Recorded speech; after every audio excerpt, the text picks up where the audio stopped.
नमस्कार दोस्तों, bank Nifty analysis की एक और वीडियो में आपका स्वागत करता हूं। दोस्तों हम देखते हैं कि मंडे के सेशन में बैंक निफ्टी किस तरह से कामकाज कर सकता है, क्या क्या हमारे इंपॉर्टेंट लेवल होंगे मंडे के लिए और किस तरह से हम मंडे को बैंक निफ्टी को ट्रेड कर सकते हैं। दोस्तों बैंक निफ्टी की क्लोजिंग है वो 34,558 के आसपास क्लोजिंग है। अगर नीचे से देखा जाए तो बहुत अच्छी रिकवरी बैंक निफ्टी ने दी थी।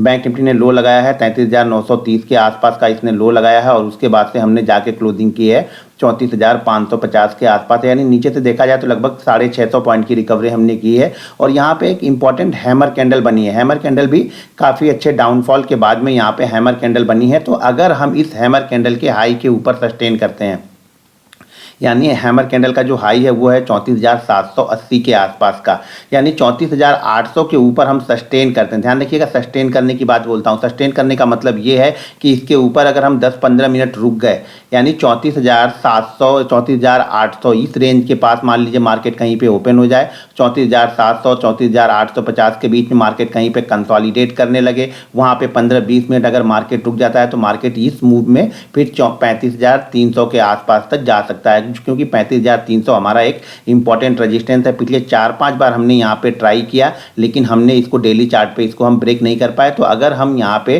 34,850 के ऊपर रुकते हैं तो हमारा जो नेक्स्ट टारगेट होगा वो यहाँ पे होगा 35,380 के आसपास। और इसी जगह के आसपास हमारी ये जो रेजिस्टेंस जो ट्रेंड लाइन आ रही, जिसका भी रेजिस्टेंस यहाँ पे हमारे पास आ रहा है जो कि 35,300 के आसपास में यहाँ पे निकल के आ रहा है। तो ध्यान रखिएगा 35,350 हमारे लिए एक इंपॉर्टेंट लेवल है। सॉरी, 35,350 का जो लेवल है वो हमारे लिए एक इंपॉर्टेंट लेवल है। अगर हम इस हैमर के ऊपर निकलते हैं तब ये मूव हमें तब मिलेंगे जब हम 34,800 के ऊपर सस्टेन करेंगे। इस हैमर का जो हाई है वो 34,800 के आसपास है। तो 34,800 34,850 हमारे लिए एक इंपॉर्टेंट लेवल है। मान लीजिए हम इसी लेवल के आसपास कहीं पे ओपन होते हैं और एक आवरली कैंडल अगर 34,850 के ऊपर क्लोज करती है तो वहाँ पे हमें एक अच्छा मूव देखने को मिल सकता है जो कि इसको 35,350 के आसपास तक लेके जाएगा। तो इस लेवल पर आपको नज़र बना के रखनी है, क्योंकि हैमर कैंडल है जब बनती है और इसके ऊपर मार्केट निकलता है तो यहाँ पर हमें एक अच्छा मूव जरूर देखने को मिलता है। लेकिन वो मूव कहां तक जा सकता है? इस ट्रेंड लाइन के आसपास में। बेस्ट मूव तभी मिलेगा जब हम इस ट्रेंड लाइन के ऊपर क्लोज करना स्टार्ट करेंगे। एक दिन हम इस ट्रेंड लाइन के ऊपर क्लोज करेंगे, उसके बाद ही हमें नेक्स्ट मूव जो देखने को मिलेंगे वो फिर 36,800 वाला जो पिछला हाई हमने लगाया है उस हाई के आसपास तक हम यहाँ पे जा सकते हैं। अब चलिए 15 मिनट के चार्ट पे देखते हैं कि मंडे को किस तरह की सिचुएशन बन सकती है और हमें किस तरह से ट्रेड करना है और कौन सा बैंक निफ्टी का ऑप्शन हमारे लिए यहाँ पे बेस्ट रहेगा। तो चलिए उसकी एनालिसिस करते हैं। अब मैंने यहाँ पे चार्ट लगा लिया है 15 मिनट के चार्ट पे अगर ध्यान से देखेंगे ना तो हमने जो गिरावट यहाँ पे देखी, जो कि हमारे पास यहाँ पे पैनिक सेलिंग, जैसा कि मैंने आप लोग को पहले ही बताया था, लास्ट वीडियो में मैंने बता दिया था कि पैनिक सेलिंग कहाँ पे स्टार्ट होगी। पैनिक सेलिंग का मतलब ये नहीं होता है कि मार्केट यहाँ से करेक्ट होगा या बहुत बड़ा मूव देगा। पैनिक सेलिंग का मतलब ये होता है कि यहाँ पे आपको जो गिरावट होगी वो काफ़ी तेज होगी, काफ़ी फास्ट मूवमेंट हमें देखने को मिलेगा। और अगर हम बैंक निफ्टी ऑप्शन बायर हैं तो यही हमारे लिए चाहिए कि वहाँ पे जो मोमेंटम फास्ट होता है तो वहाँ पे हमारे प्रीमियम काफ़ी तेज़ी से बढ़ते हैं। तो इन सब लेवल पे नज़र बना के रखनी चाहिए। एक वीडियो में पैनिक सेलिंग की बना के आपको आर्ट ऑफ ट्रेडिंग वाले चैनल पे डालने वाला हूँ, तो उस वीडियो को आप लोग जरूर देख लीजिएगा कि क्या क्या सिचुएशन होती है तो वहाँ पे पैनिक सेलिंग हो जाती है, यानी गिरावट काफ़ी तेज होती है, उसी को हम पैनिक सेलिंग यहाँ पे बोलते हैं। तो यहाँ पे इसके नीचे काफ़ी अच्छी मूवमेंट मिली, लेकिन ये मूवमेंट के बाद में बैंक निफ्टी ने देखिए रिकवरी बहुत अच्छी यहाँ पे की। रिकवरी यहाँ पे देखिए नीचे की तरफ आया, उसके बाद हमने यहाँ पे कंसोलिडेट किया, एक रेंज हमने बनाई, जो कि बार बार मैं बोलता हूँ हमेशा बड़ी गिरावट या बड़े अप मूव के बाद में आप रेंज का वेट करो। रेंज को ट्रेड करोगे तो आपको बहुत अच्छा पैसा यहाँ पे बन के आएगा। तो जैसे इस रेंज को ब्रेक किया मार्केट ने, देखिए 34,300 से यहाँ पे 34,700 की एक वन वे रैली यहाँ पे थी। अब यहाँ पे नीचे की साइड में हमने जितना गिरा थे उतने जाके हमने क्लोज कर दिया, यानी हम जहाँ पे ओपन हुए थे उसी लेवल के आसपास का हमने हाई लगा के वापस हमने 34,500 के नीचे आके क्लोज कर दिया। तो कल के लिए हमारे लिए इंपॉर्टेंट जो लेवल है, जिस लेवल को हम ट्रेड कर सकते हैं, ध्यान रखिएगा। अगर मान लीजिए बैंक निफ्टी इसी जगह पे कहीं पे ओपन हो जाता है, बैंक निफ्टी इसी रेंज में कहीं पे ओपन हो जाता है, यानी 700 से लेकर के 500 के बीच में कहीं पे ओपन हो जाता है, तो बैंक निफ्टी वापस अगर 34,400 के नीचे ट्रेड करना स्टार्ट करता है, ध्यान से सुनिएगा, 34,400 से नीचे अगर हम इसी रेंज में ओपन होते हैं, ओपन होने के बाद में अगर हम 34,400 के लेवल को ब्रेक करते हैं तो यहाँ पे जो हमें टारगेट मिलेगा वो मिलेगा 34,180। उसके बाद हमें टारगेट यहाँ पे देखने को मिलेगा 34,050। ये दो लेवल हमारे पास फोकस में होने चाहिए। अगर हम वापस 34,400 के नीचे ट्रेड करना स्टार्ट करते हैं, कब? जब इस रेंज में ओपन होते। ध्यान रखिएगा, ओपनिंग बहुत इंपॉर्टेंट है। आप लोग ओपनिंग को समझते नहीं, अगर इस बीच में हम ओपन होंगे तभी ये मोमेंटम हमें फास्ट नीचे की साइड में मिलेगा, क्योंकि जो लोग भी बाइंग करके गए हैं उनका स्टॉप लॉसेस वो लोग 34,400 के आसपास, 34,450 के आसपास वो लगा के रखे होंगे। मार्केट जैसे ही ऊपर से नीचे की साइड में आएगा वो अपनी पोजीशन को यहां से स्क्वायर अप करेंगे और मार्केट यहां से नीचे की तरफ 34,180 और 34,050 के पास में आता हुआ दिखेगा। तो जब हम 34,000 को ब्रेक करेंगे ना, तो यहां पे हम ले लेंगे 34,300 की पुट। 34,300 की ही पुट हम यहाँ पे लेके रखेंगे, क्योंकि जो जीरोधा है वो ज़्यादा दूर की अभी कॉल और पुट बाइंग करने के लिए आपको अलाउड नहीं कर रहा है। तो ये ध्यान रखिएगा, 34,300 की पुट हम यहाँ पे बाइंग करेंगे। और अगर ये 34,180 के पास तक जाता है तो जो 34,300 की पुट है वहाँ पे प्रीमियम हमें कम से कम 70 से 90 पॉइंट के बीच का प्रीमियम हमें एक्स्ट्रा मिल जाएगा। यानी अगर हमने 100 पे बाइंग किया है तो वो मूव होकर 170 190 के पास तक जा सकता है, अगर बैंक निफ्टी 34,180 के पास में जाता है तब की बात कर रहा हूँ। तो ध्यान रखिएगा, 34,400 के नीचे अगर इसी रेंज में ओपन होने के बाद हम ट्रेड करते हैं तो हमें यहाँ पे पुट लेनी है 34,300 की। अब हो सकता है सिचुएशन मार्केट यहाँ पे गैप अप ओपन हो जाए या गैप डाउन ओपन हो जाए। मान लीजिए अगर मार्केट गैप डाउन ओपन हो जाता है, यहाँ पे 250-300 पॉइंट गैप डाउन ओपन हो जाता है और मार्केट वापस हमें कहाँ मिल जाता है 34,200 से 34,300 के बीच में।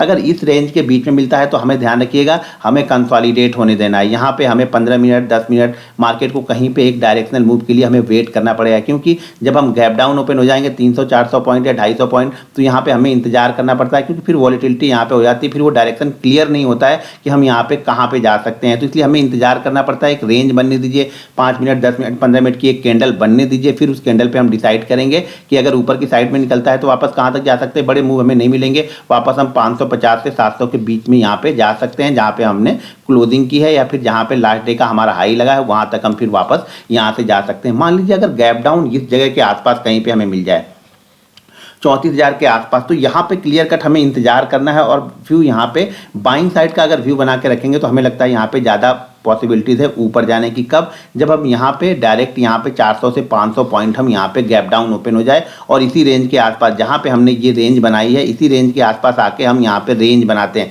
ध्यान रखिएगा, 500-700 पॉइंट के बाद तुरंत सेल करने के पीछे मत जाइएगा और 700 पॉइंट मार्केट नहीं गिरेगा, तो थोड़ा सा इंतजार कीजिएगा। इंतजार करने के बाद में देखेंगे आप तो रेंज बनेगी, और रेंज बनने के बाद अगर इसके हायर एंड को जैसे इस तरह से ब्रेक किया है इसी तरह से अगर ब्रेक करेगा, मान लीजिए 34,000 से लेकर के 34,100 की एक रेंज बन गई या 34,200 की एक रेंज बन गई, तो वहाँ पे अगर 34,200 के ऊपर निकलेगा, मान लीजिए जो भी रेंज बने, हो सके रेंज 100 पॉइंट की बनती है, 150 पॉइंट की बनती है, 200 पॉइंट की बनती है, वो मुझे नहीं मालूम, लेकिन रेंज का जो भी हायर एंड होगा, मान लीजिए मैं ये मान के चलता हूँ कि रेंज का हायर एंड यहाँ पे 34,100 है, तो हम यहाँ पे 34,200 की कॉल ले लेंगे। कब लेंगे कॉल? जब यहाँ पे रेंज बनाएगा। अब ये रेंज इस जगह पे नहीं, इस रेंज को कम से कम यहाँ पे मार्केट 15-20 मिनट 25 मिनट यहाँ पे रुकना चाहिए। रुकने के बाद अपर एंड को ब्रेक करेगा, तो यहाँ पे हम 34,200 की कॉल को लेके बैठेंगे। मुझे लगता है कि मार्केट ये ज़्यादा सूट करेगा हमें। अगर मार्केट गैप डाउन ओपन हो जाए और इस रेंज के आसपास होल्ड कर दे तो कंटिन्यू जो पिछला सपोर्ट है और एक नया सपोर्ट भी यहाँ पे बन जाएगा और मार्केट वापस फिर से मूव कहाँ तक कर सकता है 34,550, ये हमारा टारगेट लगभग यहाँ पे निकल के आएगा। अगर इस रेंज में आके कंसोलिडेट करने के बाद में मार्केट वापस ऊपर की साइड में ब्रेक करता है, तब 500-600 पॉइंट गैप डाउन ओपन होने के बाद में मैं यहाँ पे सेल के लिए बहुत कम इंटरेस्टेड रहूंगा और तभी सेल करूंगा जब कम से कम यहाँ पे आधे घंटे 45 मिनट की एक रेंज बने, और रेंज बनने के बाद में भी छोटी क्वांटिटी सेल करूंगा। या फिर कोई निगेटिव कैंडल यहाँ पे बनती हुई दिखती है, मान लीजिए अगर रेड कैंडल बनी और वापस रेड कैंडल उस लो को ब्रेक करती है, तो छोटी सी क्वांटिटी के साथ में मैं यहाँ पे ट्रेड करने की कोशिश करूंगा। बड़ी क्वांटिटी यहाँ पे नहीं लूंगा। बड़ी क्वांटिटी मुझे लगता है अप साइड में एक ले सकते हैं, अगर ये रेंज बनाती है और रेंज बनाने के बाद 200 वाले लेवल को ब्रेक करे या 100 वाला जो भी एक रेंज बना है उस रेंज को ब्रेक करेगा, तो यहाँ पे हम 34,200 की कॉल को लेकर के काफी अच्छा बेनिफिट मिल सकता है। यहाँ पे 250 से 300 पॉइंट का अप मूव मुझे देखने को मिल सकता है, जो कि हमारी कॉल काफी अच्छी ऊपर की साइड में यहाँ पे जा सकती है। तो नजर बना के रखिएगा अगर हमें गैप डाउन मिल जाए, क्योंकि एसजीएक्स निफ्टी दिखा रहा था 150-200 पॉइंट शायद हम गैप डाउन ओपन हो, तो शायद बैंक निफ्टी भी 400-500 पॉइंट गैप डाउन अगर ओपन होगा तो ये सिचुएशन बनेगी। अगर नहीं इसी लेवल के आसपास कहीं पे ओपन होते हैं तो फिर छोटी क्वांटिटी के साथ में ट्रेड की जाए, क्योंकि अगला जो रजिस्टेंस हमारे पास मिलेगा वो यहाँ पे पहला, तो अगर मान लीजिए 500 के आसपास ओपन हो गए तो 800-850 ही हमारे लिए रजिस्टेंस का काम करेगा। तो अगर यहाँ से जाके यहाँ पे कंसोलिडेट करने के बाद में लेवल को निकालते हैं तो फिर एक अच्छी मूव फिर से आपको देखने को मिलेगी। लेकिन सबसे बेस्ट मूव ये होगा कि अगर मार्केट गैप डाउन दिखा रहा है और इस जगह के आसपास थोड़ी देर होल्ड कर गया तो फिर से वापस रिकवरी आपको देखने को मिल सकती है। बैंक निफ्टी में तो 34,200 की कॉल पे यहाँ पे नजर बना के आप जरूर रख सकते हैं।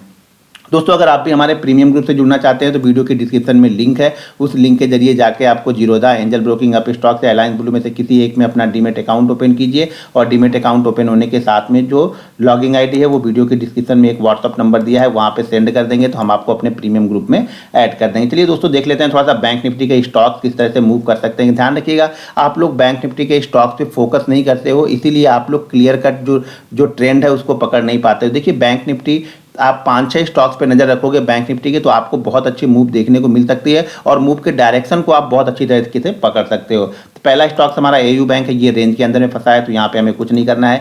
एक्सिस बैंक देखिए बिल्कुल एक कंसोलिडेट ही कर रहा है, यहाँ पे जो नीचे की साइड में इसका सपोर्ट है वो 730 है। अगर 730 के नीचे ये क्लोज करना स्टार्ट करता है तब ये यहाँ पे 700 के आसपास आ सकता है। ऊपर की साइड में क्लियर रेजिस्टेंस 760 का है, तो इस रेंज के बीच में ही ट्रेड कर रहा है। अगर ये 719 के नीचे क्लोज करता है तो नजर बना के रखिएगा 700 के पास तक ये आ सकता है। बंधन बैंक ने भी एक रेंज बना के रखी है, अब ध्यान रखिएगा 310 के नीचे की क्लोजिंग इसको 290 के पास तक लेके जाएगी, या ऊपर की साइड में अगर 330 के ऊपर निकलते हैं तो हम 350 के पास तक यहाँ पे जा सकते हैं। फेडरल बैंक कुछ नहीं करना है। एचडीएफसी बैंक ये देखिए इंपॉर्टेंट है, इसके लिए रजिस्टेंस जो है 1502 1503 के ऊपर जब तक ये क्लोज नहीं करेगा तब तक यहाँ पे एक मूवमेंट नहीं मिलेगा। अगर 1503 के ऊपर क्लोज करता है तो हम 1530 के पास तक जा सकते हैं। नीचे की साइड में नजर बना के रखिएगा 1450 के नीचे की क्लोजिंग इसे फिर 1400 के पास तक लेके आएगी। अभी ये छोटी सी रेंज में ट्रेड कर रहा है, ये जिस साइड में डायरेक्शन मूव देगा उसी साइड में शायद बैंक निफ्टी को भी ये ऊपर खींच के लेके जा सकता है। देखिए यहाँ पे क्लोजिंग इसकी ग्रीन हुई है, यानी जो फ्राइडे का सेशन है एचडीएफसी बैंक ही बैंक निफ्टी को ऊपर खींच के लेके गया था। आईसीआईसीआई बैंक सपोर्ट लेवल के आसपास है, तो ये भी स्टॉक अगर 620 को ब्रेक करेगा तो ये 600 और 590 के पास तक आ सकता है। ऊपर की साइड में मूव अभी तक बड़ी मूव तब देखने को मिलेगी जब हम इस ट्रेंड लाइन के ऊपर क्रॉस करेंगे, लेकिन एक छोटी सी मूव आपको तब मिलेगी जब ये 652 653 के ऊपर क्लोज करेगा तो ये 670 के पास तक जा सकता है। आईडीएफसी फर्स्ट इसको छोड़ दीजिए। इंडसइंड बैंक रजिस्टेंस के पास में ही ये भी है। कोटक बैंक यहाँ पर भी देखिए, यहाँ पर भी जो सपोर्ट है वो यहाँ पे 1740 के आसपास ट्रेंड लाइन का सपोर्ट है। जैसे 1740 ब्रेक करेगा फिर ये 1680 की तरफ मूव कर सकता है। ऊपर की साइड में रजिस्टेंस ये ट्रेंड लाइन यहाँ पे बनी हुई है। पीएनबी को छोड़ दीजिए।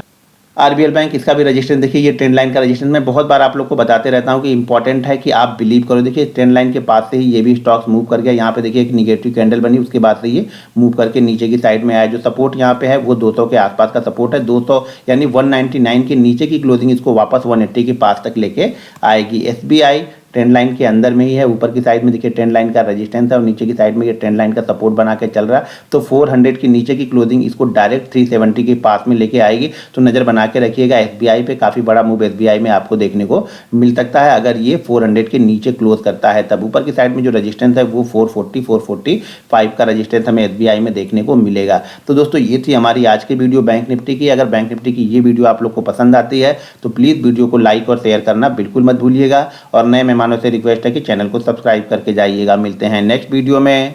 जय हिंद।